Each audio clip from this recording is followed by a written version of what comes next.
ঘটনা একটু বলেন এবং কীভাবে ভালো লেগেছে? রাত্রে 3:30টার দিকে, আনুমানিক 3:30টার দিকে ও এই বাড়ির ওয়াল টপকায় বাড়ির মধ্যে ঢুকছে।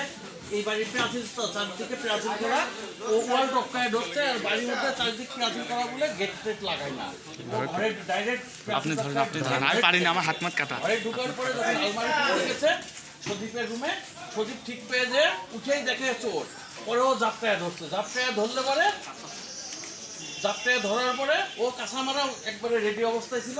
জাপটায় ধরার পরে ও সঙ্গে ওর কাছে চাকু ছিল, নাইফ, এই নাইফটা দিয়ে সমানে পুষাইছে। সদীপ প্রায় 7-8 মিনিট ধস্তাধস্তি করছে, ধস্তাধস্তি করে যখন রাখতে পারে নাই ওই পোষে ওর এই দেখেন আপনার সেই ইয়েগুলো দেখেন,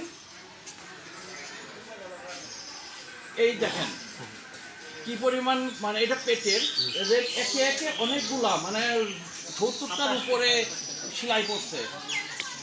তারপরে ও যখন না পারছে ছেড়ে দিয়েছে, ও পালায় ওয়াল টপকে আবার গেছে গা। চলে যাওয়ার পরে আমি হাসপাতালে গেছিলাম, হাসপাতালে ভর্তি করে আসলাম, আর্মি ক্যাম্পে গেছিলাম কমপ্লেন দিতে, বললো লিখিত কমপ্লেন দিতে। তো আমার একটু এমার্জেন্সি পাশের বাড়ির আবার লোক মারা গেছে, চলে আসছে। আসার পরে দেখি গ্রামের দিকনগর, হরলা সব গ্রামের লোক ঐক্য হয়ে ওর বাড়ি থেকে বের করবে।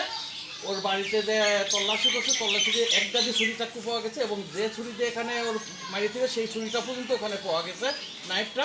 সেইগুলো পাওয়ার পরে আমি খুঁজতে খুঁজতে দেখা যায় খাটের নিচে ও রয়েছে। পরে ওকে ধরে ওর গ্রামের লোকজন আমাদের হাতে তুলে দিলে আপনারা কি করবেন, তা আমরা নিয়ে আসছি। এখন পুলিশ প্রশাসন এসে এটার যা বিচার হয় করবে। এর মধ্যে উৎসুক জনতা, 2 গ্রামের জনতাই কিছু উত্তম মাধ্যম দিয়েছে।